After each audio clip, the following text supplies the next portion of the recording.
up, everybody? It's your girl TJ reporting for The Hype magazine and LL Sports 2 with TJ. Hawks versus Bulls tonight. Hawks didn't pull it out, but it's okay. Your girls got some interviews from John Collins and Kent Bazemore. So here we go. Question for you now. You're one of the veterans on the team.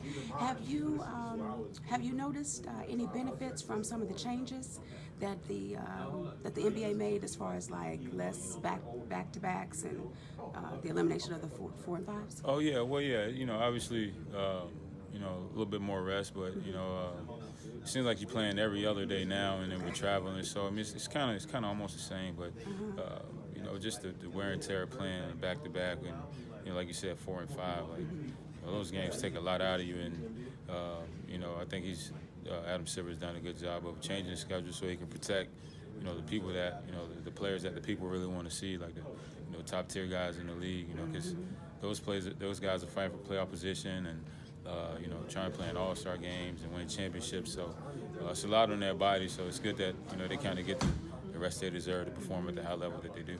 Okay. Now let's just say if you had an anonymous vote, what changes would you like to see? It's my 6th year, and I'm still trying to figure it out. So Adam Silver and Michelle Roberts, they do a good job of communicating, and they have people that around the clock, read a lot of statistics, do a lot of research to kind of figure out what's best for the players. So I'm just here to do my job and make the game a better game. Okay. Well, you are doing that. So good luck today. Thank you. You're welcome. All right, Dennis. So as one of the veterans on this team, I talked to Kent earlier. How do you feel? Do you feel that the new changes that they made to the less back-to-backs and the elimination of the 4 and 5s, do you feel like that's been beneficial this year? I mean, we still had a lot of back-to-backs. I don't know. So let me ask you, key word, they said less back-to-backs. Do you feel like it's been? Not really, to be honest, but okay. I mean, even if they're trying, it's been good. The organization, they're doing a great job of it, changing every year. They're changing something. And I hope next year, they're going to do less back-to-backs. And I think it's just better for the league, less injuries and stuff. What would your definition of less back-to-backs be? 0? No, maybe like, 2 a year, 3 a year. Yeah, 2 would be fine, I think. All right, John, so you have 2 key guys that go down.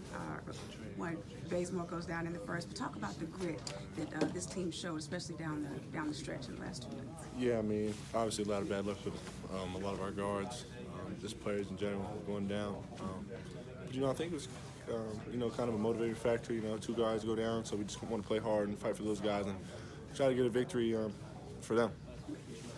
What? I just want to switch gears a little bit. Commissioner's talking about having the NBA get involved with high school kids, getting involved with high school athletes. Do you have an opinion on that? Do you think it's too soon for the NBA? Is that something that you? I mean, it's always tricky. When you're talking about, high school kids, professional athletes, it's always very tricky. The ins and outs, the legalities. Kids aren't, true legal adults yet. So I know there's a lot of stuff going on and a lot of stuff you got to read in between the lines. Now, I do think, if a kid wants to go straight from high school to the NBA, it should be his choice. If he wants to go to college, it should be his choice as well. I think it should be all up to the player. Whatever the player wants to do, let the player make that decision. But like I said, it's always tough when you're talking about, a professional organization and then high school kids, amateurs. It's always a lot of blurred lines, a lot of gray area. Okay, thank you for your time.